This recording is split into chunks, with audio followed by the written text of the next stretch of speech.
This virtual gallery features the prototypes of the artwork that I am proposing to be included in a Pittsburgh City mural on the factors and history of abolition. The purpose of this mural is to illustrate and remember those that were involved in abolition and their motivations for doing so. Now more than ever, it is important to recognize, in a diverse city such as Pittsburgh, the factors that led individuals to be successful activists in the fight for early racial justice. The following recording can be used as a listening guide for those interested in learning more about the mural. This curated set of art highlights some facets of the many factors that lead individuals to become abolitionists, and the factors that allowed individuals to have the platform to do so. Specifically, these pieces focus on the following factors: education, religion, personal experience, and positions of power and influence. The first piece focuses on the influence behind this curated collection, which was Alexander Hamilton's relationship with slavery, and specifically his portrayal as an abolitionist in the musical Hamilton. To start, I will first give this piece context to give you an overview of the abolitionist movement. The abolitionist movement gained momentum in the 19th century, specifically from 1830 to 1870. However, anti-slavery activists, specifically Quaker activists, have been around since the 1700s. Abolition is known as the organized effort to end slavery in the United States. True abolitionists believed in the immediate emancipation of slaves. However, there were some anti-slavery activists that believed this was too radical, and natural democratic processes would put an end to the system. This was the difference between abolitionists and anti-slavery activists. In an early effort to stop slavery, the American Colonization Society proposed the idea of freeing slaves and sending them back to Africa. This solution was thought to be a compromise between anti-slavery activists and slavery supporters. However, the start of the greater abolitionist movement did not emerge until 1830, after the Missouri Compromise in 1820, which made Missouri a slave state. This sparked Northerners to have even stronger anti-slavery sentiments and set abolitionism in motion. Abolitionism began in Massachusetts and New York and quickly spread to other northern states. The abolitionist movement was also sparked by religious underpinnings during the Second Great Awakening, leading many abolitionists to join the cause because of the teachings that, quote, all men are created equal under the eyes of God. Even though most of the first abolitionists were white, religious Americans, we know from history some of the most famous and influential abolitionists were those that were former slaves who escaped. It is contested by historians whether the abolitionist movement ended with the passage of the 13th Amendment, or whether it extended until the 15th Amendment was passed, granting black men the right to vote.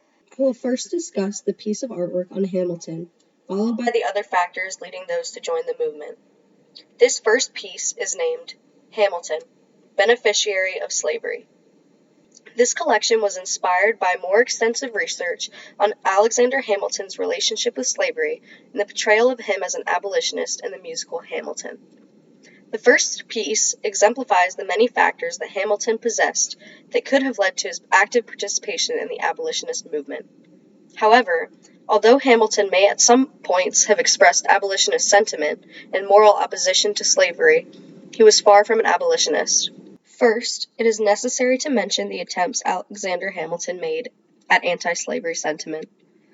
Throughout his life, he helped to plan, with John Lawrence, to arm and enlist enslaved people in the Continental Army, and reward them with their freedom afterwards. Additionally, Hamilton served as the secretary for the New York Manumission Society, which sought the gradual emancipation of enslaved people in the state. Despite these efforts, Hamilton still was resoundingly not an abolitionist. For all the writing that Hamilton produced, he also wrote extremely little on the issue of slavery, hardly ever mentioning it. Additionally, he was educated, yet used his education as a stepping stone for political and social clout. Finally, Hamilton even wrote about the horrors of the slave trade while bookkeeping in St. Croix, yet his personal experience with this was not enough for him to fight for abolition. Now on to the actual prototype of the mural. The bottom half of the painting is a depiction of Alexander Hamilton's experiences and influences while he was a boy in the Caribbean. In the bottom right corner is an image of a slave ship named Venus. Faintly, you can see someone yelling off the ship, quote, very indifferent indeed, sickly and thin. Venus is the name of a slave ship that came into the ports of St. Croix when Hamilton was working as the bookkeeper for the trading firm Beekman and Kruger. The quote is that of one of the partners of the firm, Kruger, describing the lot of slaves coming into the port. Hamilton was specifically responsible for accounting for the slaves on this ship, assessing their quality, and pricing them for auction at Beekman and Kruger's slave sale. The sign in the sand on shore is that of an actual sign that sat in the backyard of their trading firm, which was a frequent site for slave auctions. Hamilton had many first-hand accounts of the horrors of the slave trade, describing how slaves braided each other's hair and oiled themselves up to make them look healthy and strong. He describes that no matter what they did, however, they all looked starving and unwell. He not only witnessed these things, but helped to aid in the process of actual pricing, sale, and record-keeping. While Hamilton was in St. Croix, he also found himself in the public eye as he began to write. He often sent poems to the Gazette, such as the one featured just to the left of the crown depicted in the painting. His poems were often considered risque, and he was known for writing purposefully to catch the attention of the public. Next to the palm trees to the left are some green hills with a pathway leading to the crosses in the distance. The goal of this image is to portray the pathway to Christianity and to God during the Great Awakening. Reverend Knox, who was a Presbyterian minister, was a large influence in Hamilton's life. He allowed Hamilton to use his library to read and tutored him in the humanities and sciences. Most importantly, he taught Hamilton anti-slavery sentiment through the Bible, believing in the golden rule of all men being treated equally under the eyes of God and to treat others how you want to be treated. In the top right corner, there is an image symbolizing a crown with the date 1754 underneath it. This is the school logo for King's College, which is better known today as Columbia University in New York. Hamilton was lucky enough to have his education financed by a few key investors that he had made connections to while working in the Caribbean. Although King's College was known for being more conservative and loyal to the King of England, Hamilton wrote anonymous articles about revolution and independence while attending school. In the top left corner, there is an attempt to portray the building where the Constitutional Convention was held, with an image above it of the start of the Constitution, written "We the People" at the top. Below the building is the title page of the famous Federalist Papers, written in favor of the Constitution by Hamilton, John Jay, and James Madison. To the right of this collective image is the seal of the Department of the Treasury. These images collectively represent the political power and influence Hamilton had over the founding of our country.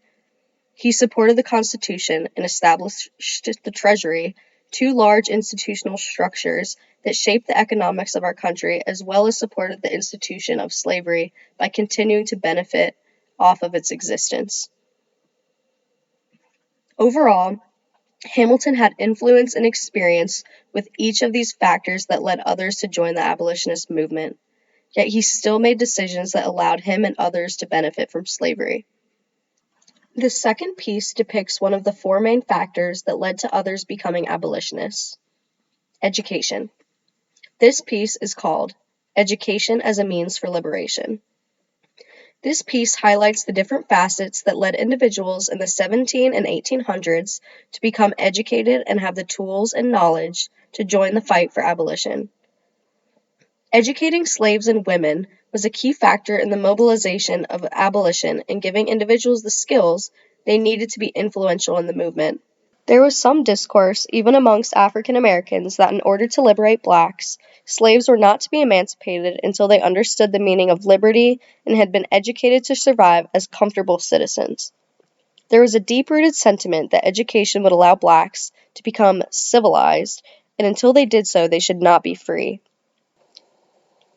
This is why above the Confederate and Union flags, there is a series of people moving from a man with a spear to a man with a rake to a man with a drill, and finally a man sitting and typing at a computer. Obviously, computers are not a representative image of what being civilized meant at the time, but it is a more modern version of what being civilized means today. These images depict what some abolitionists thought were the first steps necessary for abolition to become a reality: education as a means to become civilized.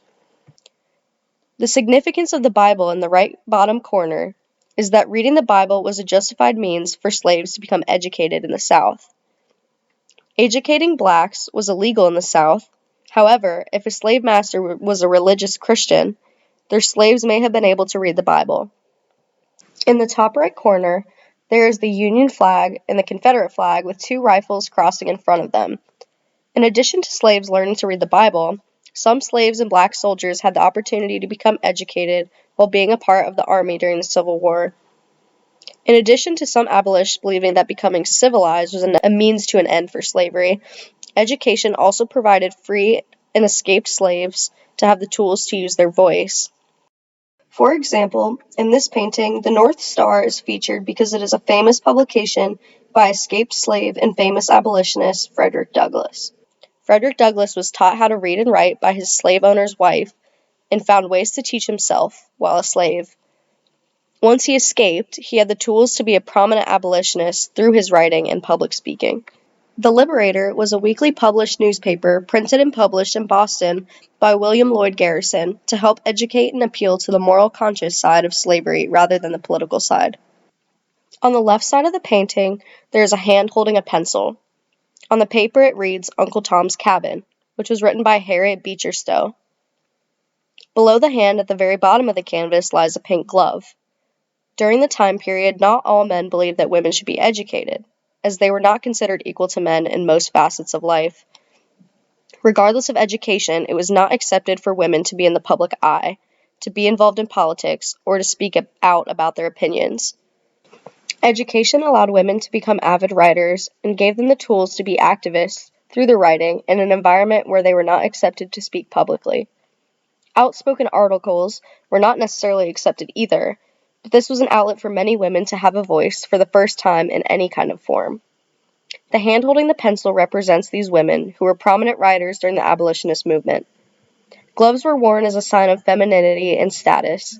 The ideal of being feminine in this time period included being hidden from the public sphere. This is why the painting portrays the glove off of the hand. This is to symbolize the loss of innocence and femininity that a woman would have been expected to have if she had entered the political or public sphere, even through her writing. Again, for women, education allowed them to be effective writers against slavery. The red ladder with the words white man going up the rungs represents how education became influential in the lives of white men. White men were able to use their education to climb the social ladder and use their education to write, gain political influence, and increase their social status. This allowed white educated men to be influential in the abolitionist movement if they so chose because they had not only the knowledge to do so, but they had the political and social power to influence the ideas of others. Finally, there are a few quotes on the canvas that I found to be really compelling about the views of Angela Grimke and Frederick Douglass on the impact education can have on lifting voices, specifically those of women and slaves. The third painting focuses on the second factor influencing individuals to join the abolitionist movement. This piece is called Christianity, the Golden Rule. Christianity played a massive role in influencing individuals to join the abolitionist movement. Often sayings were used such as faith-based activism or the Christian conscience as phrases used to illustrate how biblical references were used to influence the political and social views of society. The Quakers, or the Society of Friends, led the movement early on, starting in the 1600s. Although initially many members owned their own slaves, in 1776, Quakers prohibited their followers from owning slaves. This is why there's the image of the ban established in 1776 by the Society of Friends in the painting to exhibit the early influence the Quakers had in abolition. Additionally, in 1790, the Quakers petitioned Congress to abolish slavery. Although this was obviously unsuccessful, this religious group was ahead of their times in the fight to end slavery. This is why the envelope in the bottom right corner of the painting is there. Although the Quakers had a very large influence throughout the abolitionist movement, many other Christian denominations were a source of justification to end slavery for many individuals. This is why the background of this painting is a rainbow. It represents the spectrum of denominations across Christianity that use biblical references to justify the end of slavery. Quakers, Protestants, Methodists, Catholics, and evangelicals across the bottom of the painting is there to illustrate this idea, but is by no means supposed to be an exhaustive list of all denominations that denounce slavery. The quote at the top of the painting is a popular biblical teaching and is often referred to as the Golden Rule. The Golden Rule, to treat others the way you want to be treated, has been a guiding principle for many that practice religion. Similarly to this idea, there's a common teaching in the Bible that teaches that everyone is equal under the eyes of God. This is illustrated next to the quote by putting a set of eyes above an equal sign to display this teaching. These moral teachings were used to justify why slavery should be abolished. In addition to the many people that used religious justifications to abolish slavery, there were also those, even within Christian faiths, that used biblical teachings and texts to justify the institution of slavery. However, in this series, I have chosen to focus only on the factors that lead those to become abolitionists, not those to support it. This fourth piece is the third factor leading those to become abolitionists: personal experience. This piece is called Scars of Slavery. For many individuals that joined the abolitionist movement, their decision to do so was influenced by personal experiences as slaves themselves or witnessing the horrors of slavery in other facets. For example, former slaves such as Harriet Tubman became an active abolitionist after escaping enslavement in 1849. During a 10-year span, she made 19 trips into the South and escorted over 300 slaves to freedom, never losing a single passenger. Many former slaves joined the cause in different ways, including becoming conductors on the Underground Railroad after becoming free. Additionally, white abolitionists also became conductors on the Underground Railroad and joined the movement in different ways after witnessing the cruelty and inhumanity of slavery.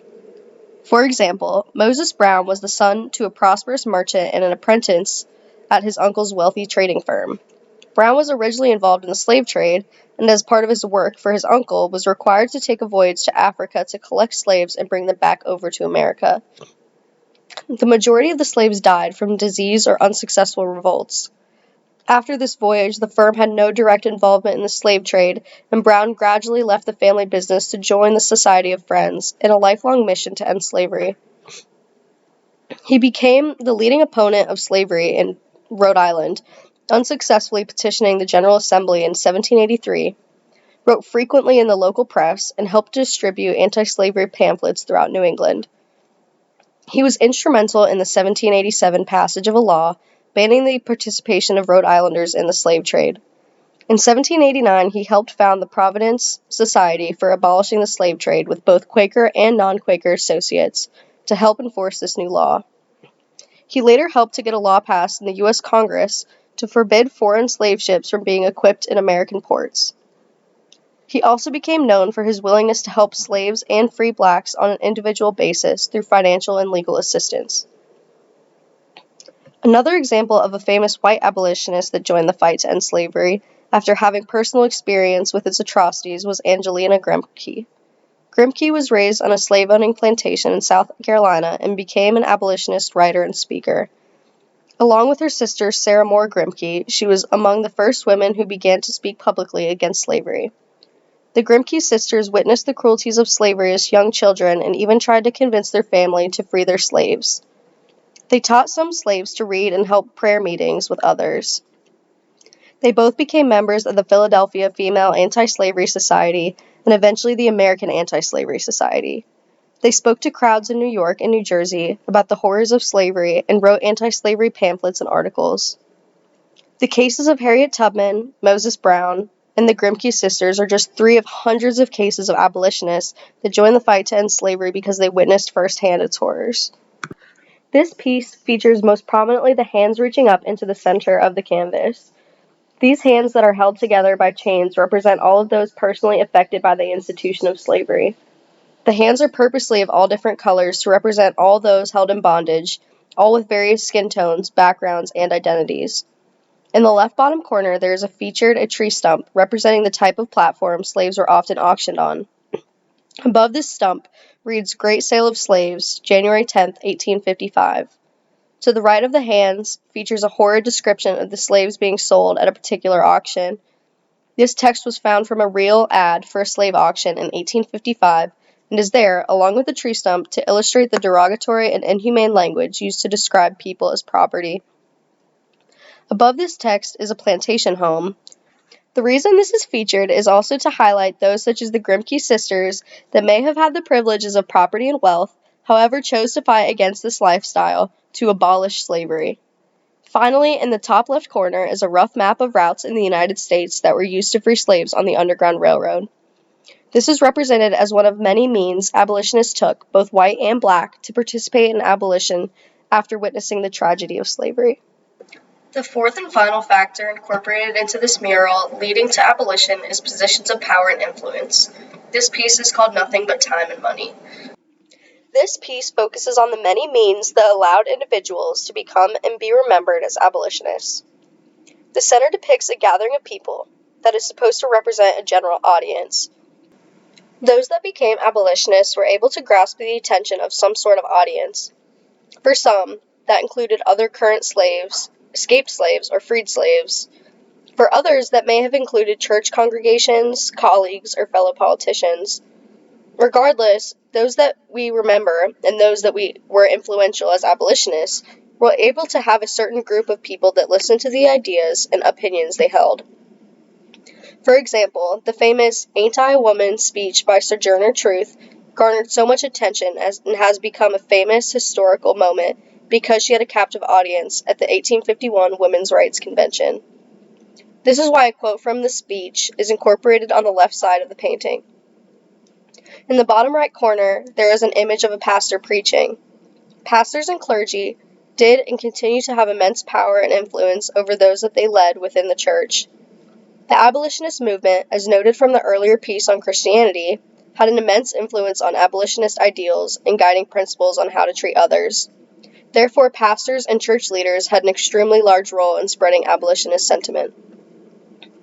Above the pastor, there are symbols of money and a pocket watch to represent time. These may be two of the most basic factors that impact any influential cause. For example, in the case of time, those that are extremely busy or must work to stay afloat do not have extra time to devote to the cause of abolition. Similarly, although wealth is not a necessary factor to being an abolitionist, a certain level of economic stability is required to devote additional time to a cause, as it will likely take away from paid labor. The symbol of the bald eagle near the center of the painting represents governmental and political influence that help to advance the abolitionist cause. Those that are in positions of power have the opportunity to create laws and policy that affect the institution of slavery. The bald eagle with the yellow ribbon in its mouth, reading E pluribus unum, plays into this idea that as one united country, elected officials had the power and influence to abolish slavery through our natural democratic processes. The feather pen, with the ink again, represents the power and the importance of the written word as an influential tool that held immense power during the movement.